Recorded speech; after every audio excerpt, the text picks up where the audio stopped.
Voici la correction de l'exercice 9.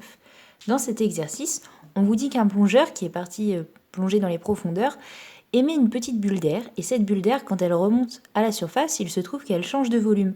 Pourquoi change-t-elle de volume? Tout simplement parce que quand elle est en profondeur, cette bulle d'air, elle est soumise à la pression de toute la colonne d'eau au-dessus et de la colonne d'air au-dessus. Alors que quand elle arrive à la surface, elle n'est soumise qu'à la pression de la colonne d'air, qui est la pression atmosphérique. Donc pour comparer à une image, c'est un peu comme nous, quand on se sent oppressé, on se recroqueville, et quand par contre on n'est pas du tout sous pression, eh bien on peut prendre plus de place. Bon, c'est vraiment une image, en physique on appelle ça la loi de Mariotte. On vous demande tout d'abord de compléter le schéma. On vous dit que la bulle d'air est émise avec le volume V1 à la pression P1. Dans l'énoncé, on vous précise que V1 égale 3,5 litres.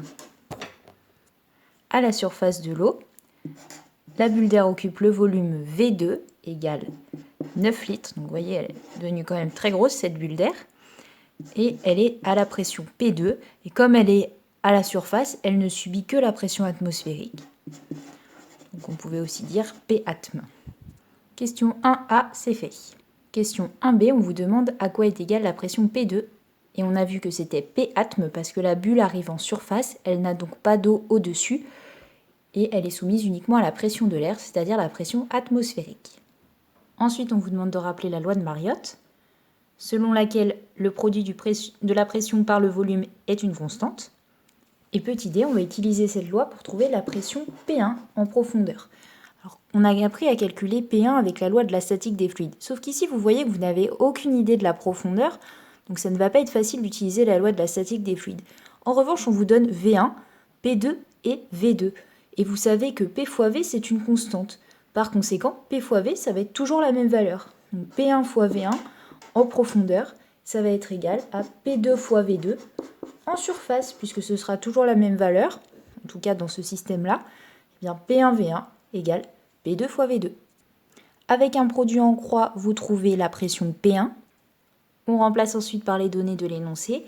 Ici, il n'était pas nécessaire de convertir le volume en mètres cubes, puisqu'on a un volume divisé par un autre volume.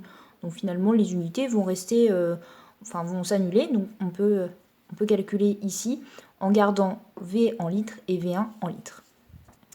Quant à la pression, comme on ne vous demandait pas une unité particulière à l'arrivée, on pouvait laisser le résultat en hectopascal, mais je vais aussi vous montrer les autres conversions pour que ce soit plus facile, si vous devez le réutiliser à un autre moment. En faisant l'application numérique, on trouve 2,6 fois 10 puissance 3 hectopascal, soit 2,6 fois 10 puissance 3 fois 10 puissance 2 pascal. En regroupant les puissances de 10, on peut écrire 10 puissance 5. Or, d'après l'énoncé 1 bar, c'est 10 puissance 5 pascal. Comme ici, on a 2,6 fois 10 puissance 5 pascal, on a donc 2,6 bar pour la pression P1. Si vous n'en êtes pas convaincu, je vous laisse faire un produit en croix. Au passage, on remarque que la pression P1 est plus grande que la pression P2, ce qui revient bien à notre explication du départ, de dire que la bulle subit une plus grosse pression en profondeur, mais ça on le savait déjà, et donc du coup son volume va être plus petit, ça paraît logique.